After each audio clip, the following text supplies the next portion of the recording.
কিছুদিন আগেই পহেলগাঁয়ে পাক জঙ্গিদের হানায় বেশ কয়েকজন নিরীহ ভারতবাসীর মৃত্যু হয়েছিল। যে ভারতবাসীর মৃত্যুতে বিশেষ করে আমাদের যে ভারতীয় যে মা বোনেরা রয়েছে তাদের সিঁদুর, তাদের সেই যারা ওখানে নিহত যারা হয়েছেন তাদের স্ত্রীরা সিঁদুরহীন হয়েছেন।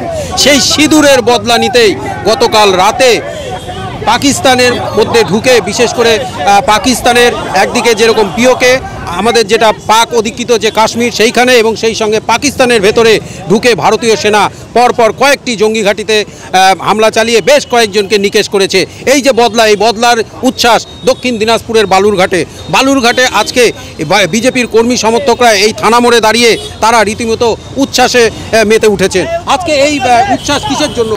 আজকে এই উচ্ছ্বাস গোটা ভারতবর্ষের লোক দেখতে পাচ্ছে যে এটা নয়া ভারত, এটা সেই শক্ত সমর্থ ভারত, যে ভারতকে গোটা ভারতবাসী আশায় ছিল এটা দেখবার জন্য।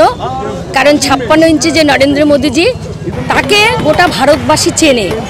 আজকে যে পাকিস্তান 3 দশক ধরে জঙ্গিদেরকে যেভাবে সহযোগিতা করছে বা তাদেরকে যেভাবে তারা পুষছে, তারই বিরুদ্ধে আজকে আমাদের এই যে এটা কারণ আমাদের ভারতবর্ষে যে বারবার আজকে এই পহেলগাঁয়ের সেই বদলার যে বদলা ভারতীয় সেনা গত রাত্রে নিয়েছে, বিশেষ করে পিওকে এবং সেই সঙ্গে পাকিস্তানের মাটিতে ঢুকে, সেই বদলার আনন্দেই আজকে বিজেপির কর্মী সমর্থকরা আজকে বালুরঘাট থানা মোড়ে ইতিমধ্যেই তারা আনন্দে মেতে উঠেছেন। তারা যেরকম একদিকে পথ চলতি মানুষদেরকে তারা মিষ্টিমুখ করিয়েছেন, সেই সঙ্গে তারা বাজিও জানেন কিছুদিন আগে যে কাশ্মীরের এক হিন্দু বেছে বেছে যে নিধন করা হয়েছিল পাকিস্তানের উগ্রপন্থীদের দ্বারা, তার পরিপ্রেক্ষিতে আমাদের যশস্বী প্রধানমন্ত্রী নরেন্দ্র দামোদর দাস মোদী যে প্রতিজ্ঞাবদ্ধ হয়েছিল, তার এগেনস্টে যে অপারেশন সিঁদুর বলতে আমরা বুঝি আমাদের ভারত মাতা মায়ের মাথার সিঁদুর, সেই মায়ের মাথার সিঁদুর যারা মুছে ফেলেছিল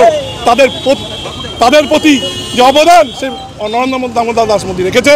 তার জন্য কালকে 9টি জঙ্গি ঘাঁটি উড়িয়ে দিয়েছে। এটা 13 দিন পালন হয়নি। আমরা জানি হিন্দু ধর্মের স্বার্থে আমাদের 13 দিন আমরা শান্তি করি। 13 দিনের আগে এটা সফলতা পেয়েছি। আপনারা দেখতে থাকুন, 13 দিন পার হতে হতে পাকিস্তান একদম নির্মূল করে দেওয়া। 22 এপ্রিল পাকিস্তানি জঙ্গিদের হানায় আমাদের 26 জন প্রাণ হারিয়েছে এবং সেটা এক কথায় হিন্দু বেছে বেছে মারা হয়েছে। সেইটার বিরুদ্ধে সারা ভারতবর্ষ গর্জে উঠেছিল, ক্ষোভে ফুঁসছিল এবং তারা চাইছিল কোন সময়ে এর একটা উপযুক্ত জবাব দেওয়া যাবে। গতকালকে রাত্রি 1টার পরে ভারতীয় সেনা ভারত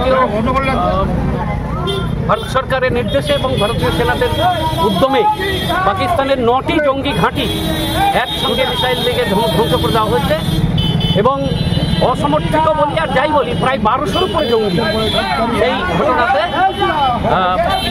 নিহত হয়েছে।